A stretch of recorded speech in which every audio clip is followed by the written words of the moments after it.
पिछले 2-3 सालों में अगर किसी फसल ने किसानों को सबसे ज़्यादा परेशान किया है, किसानों को सबसे ज़्यादा नुकसान दिया है या किसानों का सबसे ज़्यादा उस फसल की ओर मोह भंग हुआ है, तो भैया वो है नरमा, कॉटन, कपास की फसल। और विशेषकर उत्तर भारत के किसानों के लिए ये एक जी का जंजाल बन चुकी है। अब वो एक ऐसे चक्रव्यूह में फंस चुके हैं कि वो सोच रहे हैं कि यार अब की बार कपास को हम अपने खेतों में बोएं या नहीं बोएं तो कहीं ऐसा ना हो कि पिछले 2-3 सालों से जैसे गुलाबी सुंडी का प्रकोप बढ़ता जा रहा है और उत्पादन है वो बिल्कुल न्यूनतम स्तर को पर पहुंच चुका है। अगर वही अब की बार दोबारा से दोहराया गया तो पिछले 2-3 सालों से हम लगातार जो नुकसान झेलते आ रहे हैं वो तो ठीक ठाक है, लेकिन अब का जो ये नुकसान है ना वो शायद हम ना झेल पाएं। दूसरी तरफ किसानों का मनोदशा ये है कि भाई अब की बार हमने अगर अपने खेतों के अंदर ये फसल नहीं लगाई और हो सकता है हमारे एरिया में अब की बार गुलाबी सुंडी है वो देखने को ना मिले, उत्पादन भी अच्छा निकल जाए और जो बाजार भाव वो तो लगातार बढ़ते जा रहे हैं, तो कहीं हमें पछतावा ना रह जाए। तो भैया कहीं ना कहीं इस तरह से किसान की मनोदशा इस टाइम के ऊपर चल रही है। बाकी मेरा जहां तक मानना है भाई, किसी भी फसल का या किसी भी चीज का जब अस्तित्व के ऊपर जब खतरा मंडराता है या फिर उसके अस्तित्व को ऐसा लग रहा है कि अब वो खत्म होने वाला है,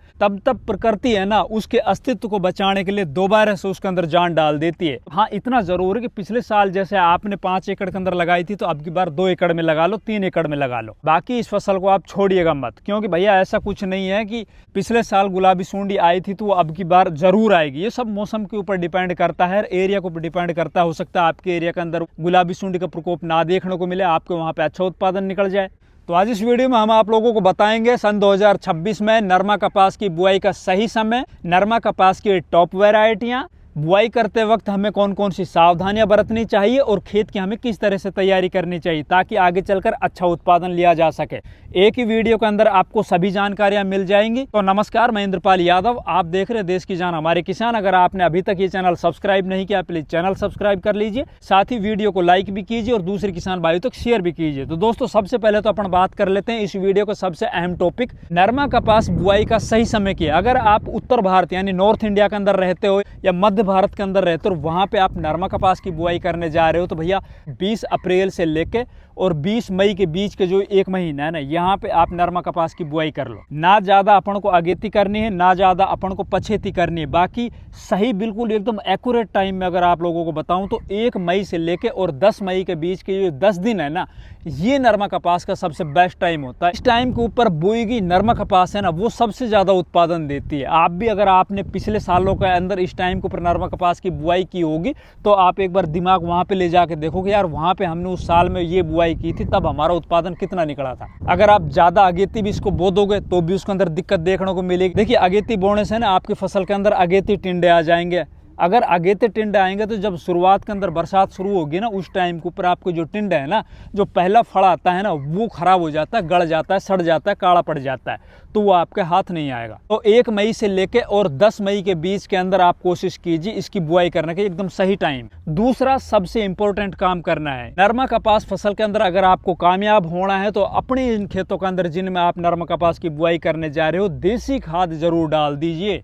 देसी खाद इस फसल के लिए वरदान से कम नहीं है भैया, वरदान से कम नहीं है। अगर आप इस चीज को पहले से अपनाते आ रहे हो तो आपको पता होगा देसी खाद की इस फसल के अंदर कितनी ज्यादा उपयोगिता होती है। चाहे दूसरी फसलों के अंदर इसकी उपयोगिता कम दिखाई देती हो, लेकिन नरमा कपास के अंदर भैया देसी खाद है ना वो सबसे ज्यादा दिखाई देता है। अगर आपने आधे खेत के अंदर देसी खाद डाला है, आधे खेत के अंदर आपने देसी खाद नहीं डाला है, और उस नहीं डाले हुए हिस्से के अंदर अगर आप 5 से 10 कट्टे रासायनिक खादों को भी डाल दोगे ना तो भी आप उस आधे खेत का मुकाबला नहीं कर पाओगे जहां पे आपने देसी खाद डाल रखा है। देसी खाद आपको जरूर डालना। अब बात आती है इसके अंदर भैया रासायनिक खाद की, तो रासायनिक खाद के अंदर आपको फास्फोरस की पूर्ति के लिए अभी इस टाइम के ऊपर आपके पास 3 विकल्प है।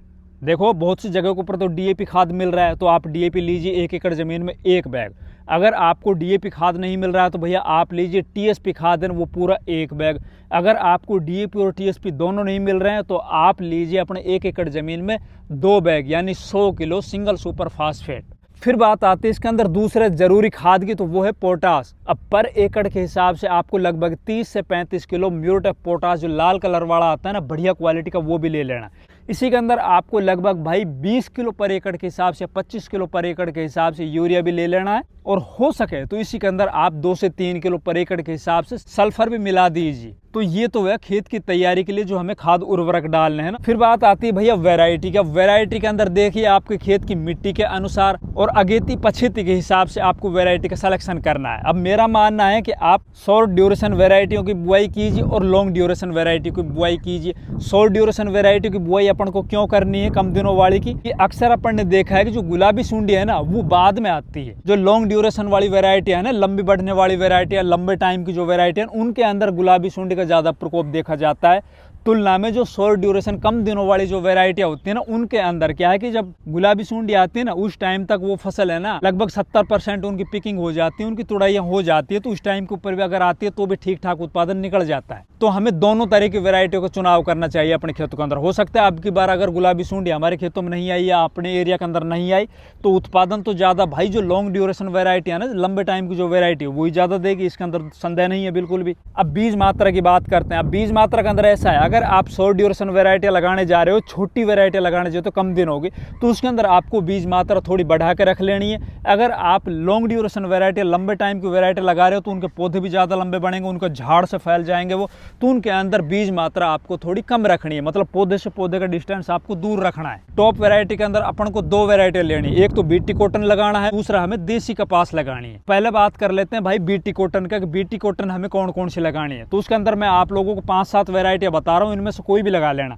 ऐसा नहीं है कि कोई ऐसी वैरायटी जिनका पिछले साल भाई बहुत तगड़ा उत्पादन देखने को मिला था, ऐसा कहीं से भी कोई भी ना समाचार है ना हमारे खेतों के अंदर ऐसा हुआ था कि भाई कोई एक स्पेशल वैरायटी ने बहुत तगड़ा उत्पादन दिया हो।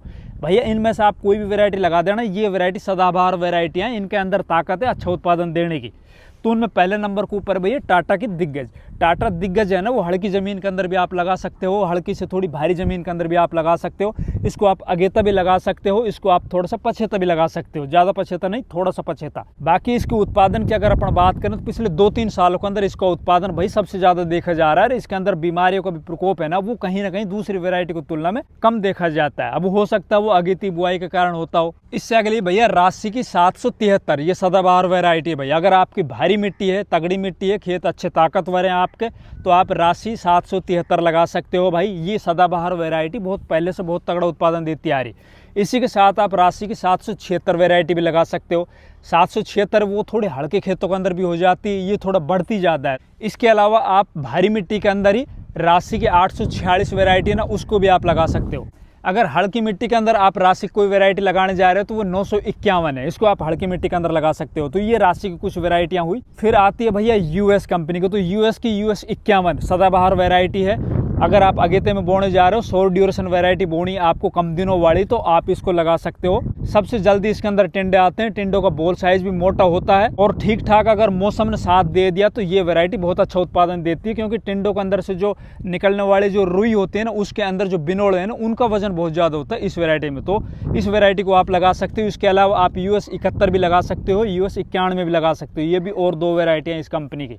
इसके अलावा आप अजीत की 177 वैरायटी लगा सकते हो। अजीत 177 है नहीं, ये भी भाई सदाबहार वैरायटी पिछले कई सालों से बहुत अच्छा उत्पादन देती आ रही है। इसके अलावा अंकुर 555, ये वैरायटी भी बहुत पुरानी वैरायटी है। सदाबहार वैरायटी की बात बता रहा हूँ मैं आप लोगों को, ऐसा कुछ भी नहीं है किसी वैरायटी ने बहुत तगड़ा उत्पादन दिया हो पिछली बार या उनके अपन करेंगे भाई ये पहले नंबर पे, ये दूसरे नंबर पे, ये तीसरे नंबर पे, ऐसा कुछ भी नहीं है भाई। सभी वैरायटी जहाँ पे फैल हुई वहाँ पे फैल हुई है। ऐसा कुछ नहीं कि भाई गुलाबी सुंडी के अगेंस्ट कोई एक वैरायटी ऐसी निकल के आई हो जिसके अंदर गुलाबी सुंडी आई ना हो, ऐसा कुछ भी नहीं है भाई। इसके अलावा कावेरी 307 वैरायटी, ये वैरायटी भी 2-3 सालों से ना भाई बहुत अच्छा प्रदर्शन करती आ रही है। बहुत से किसानों से हमने सुना है, बस मौके तो नहीं देखा, बाकी बहुत से किसानों के मुंह से हमने सुना है। कावेरी 307 वैरायटी है ना, ये भी काफी अच्छी वैरायटी है, इसको भी आप लगा सकते हो। इसके अलावा निजीवीडी कंपनी की टैलेंट और सिमसिम, ये 2 वैरायटी भी ठीक ठाक है भाई, लॉन्ग ड्यूरेशन वैरायटियां हैं। अगर गुलाबी सुंडी नहीं आती तो इनका उत्पादन भी काफी अच्छा देखा जाता है, ये वैरायटी भी आप लगा सकते हो। तो ये तो हुई कुछ बीटी कॉटन की वैरायटियां। अब मैं बताता हूँ आपको कुछ देसी की वैरायटियां, उनको आप लगा सकते हो। अब देसी के अंदर आप लगाइए भैया KR 64, 136 और 149। इसके अलावा एक और देसी के अंदर भाई सुपर सीड की 185 नंबर वैरायटी, ये वैरायटी भी आप लगाई, ये भी काफी अच्छी प्रदर्शन करती आ रही पिछले 1-2 सालों से। बाकी मेरा मानना है आप आधे खेतों के अंदर देसी लगाओ, आधे खेतों के अंदर आप बीटी कॉटन लगाओ, तब जाके कहीं ना कहीं एक संतुलन अच्छे से बन पाएगा। अगर गुलाबी सुंडी नहीं आई तो हो सकता है बीटी कॉटन का अच्छा उत्पादन मिल जाए, और किसी वक्त अगर गुलाबी सुंडी आ गई तो हो सकता है देसी का अच्छा उत्पादन मिल जाए। तो आपको ये कुछ सावधानियां रखनी है। तो शॉर्ट और लॉन्ग ड्यूरेशन दोनों तरह की वैरायटी लगानी है। थोड़ी सी अगेती, थोड़ी सी पछेती वैरायटी लगानी है। बीटी कॉटन और देसी दोनों के अंदर से आपको अलग अलग आधी आधी वैरायटियाँ लगानी है। तो भैया ये कुछ वैरायटियाँ हैं, इस तरह से आपको खेत की तैयारी करनी है। ये कुछ सही टाइम है। इस तरह से आप अब की बार सन 2026 में नरमा कपास की बुआई करके अच्छा उत्पादन ले सकते हो, अगर मौसम ने साथ दिया आप लोगों का।